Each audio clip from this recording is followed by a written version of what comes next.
Chapter 5. The Third Degree. There is no method to this madness, he thought, dejected. He couldn't help notice that the room had started to look a little beat up in the aftermath of his dutiful documentation of his journeys. The weird wayfinding scribbles and symbols he had marked up on the paneled walls for later looked basic and childish and made no sense, and he questioned the usefulness of this endeavor. What if, just what if, he made himself at home in this whatever it was, and stopped getting dragged into every crazy that was waiting for him outside? It occurred to him it was possible, at least in theory, that during his normal, underwhelming daily life, he accidentally opened one of these doors through reality, and ended up trapped in an endless loop that always brought him back to the lounge room. He got up from the chair to evaluate his findings, which covered most of the walls now, random clusters of unrelated things, at least to a rational mind. No patterns, no rules. Looks like I defaced perfectly beautiful marquetry paneling for nothing. He sighed and poured himself another drink. I can't even get drunk in here. He looked at the fancy tumbler, then at the almost empty bottle, with a cold still lucidity as hard as glass. Maybe it's non-alcoholic. Reason came to offer help, completely out of context, but still welcome, because it brought with it a soft breeze of hope. Like a raindrop in the desert, he thought. Doesn't solve your problem, but it holds you hostage to the promise that an answer exists until too much time has passed for it to matter. Maybe looking for connections was the wrong approach. Maybe the solution to his problem was something completely different, something so banal that it wouldn't cross his mind to notice. I must be really getting desperate. No, seriously, what if I just set up camp in here and never go back out? At least for a while.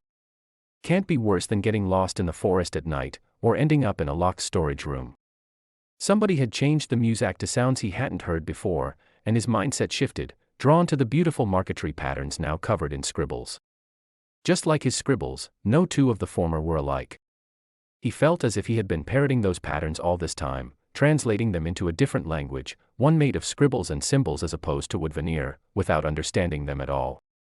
He looked around the room, trying to figure out how to organize it, so it would feel more like home, and less like the waiting room at a train station, scratching his head in frustration that the room didn't seem to lend itself to privacy and comfort. One of the panels opened all by itself.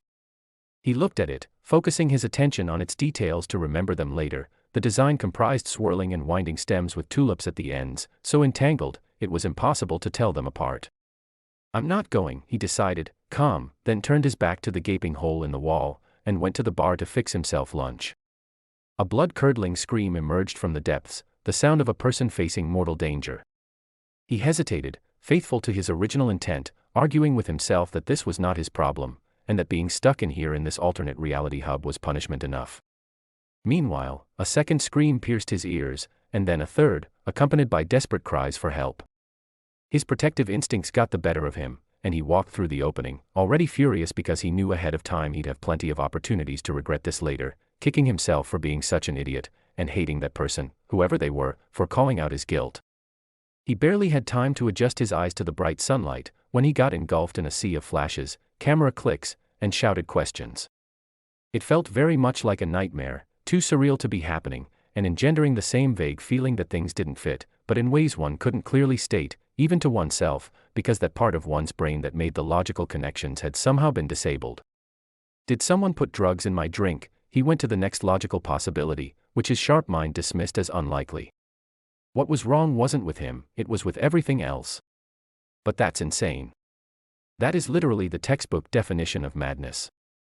Why did you do it, coward? A vicious voice from the crowd attacked him, bringing him back to reality, or whatever this was, with enough time to notice that he was barefoot, and wearing lounge pants and a t-shirt, as if someone had grabbed him straight out of bed.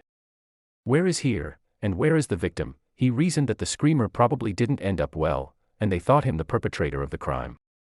Waves of rage swept over him, and he swore on everything he held dear that if he ever got out of this, which was the likely outcome, if past experiences were any reference, he could see a person being slowly disemboweled right in front of his face, ignore them, and go right back to reading his newspaper.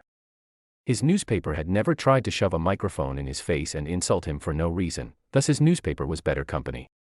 He felt guilty for worrying about himself instead of putting the tragedy of the unfortunate victim first, and then he felt angry about getting dragged into yet another circus he didn't belong to, and asked to tend its monkeys.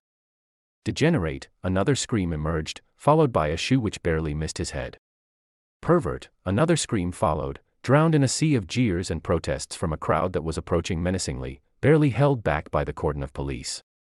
The officers were giving him dirty looks too, to let him know that the disgust was definitely shared, but that they were obligated by their duty.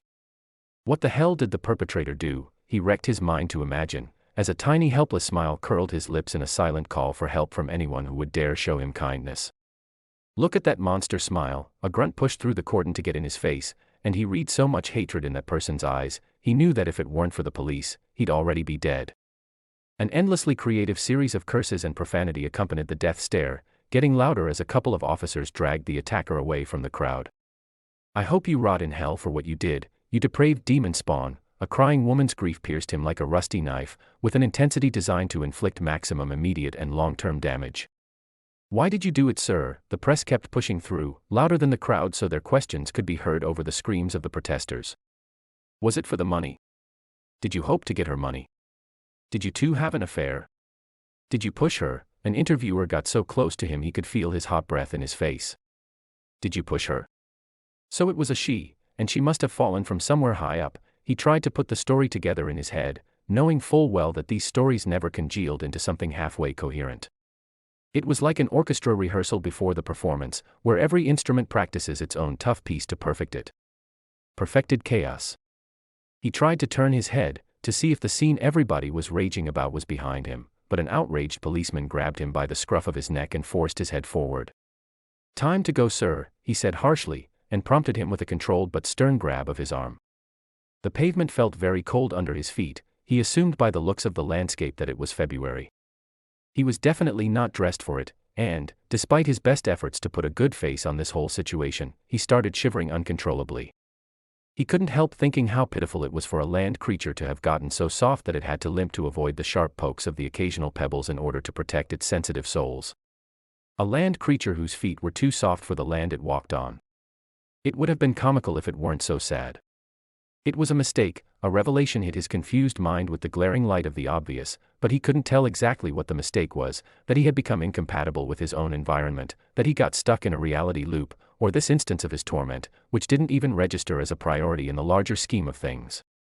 It was a mistake, he kept shouting inside his head, and even there, his shouts kept getting gruff and muffled, until they ended up sounding more like a forced whisper.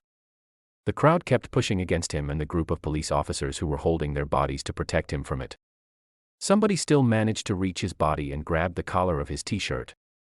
It choked him before it ripped, exposing even more of his skin to the wet chill. "The station must be closed, otherwise they would have put me in a car." He tried to pep himself up, but they kept on walking, and after a while he couldn't feel his body anymore, or the rough pavement under his feet.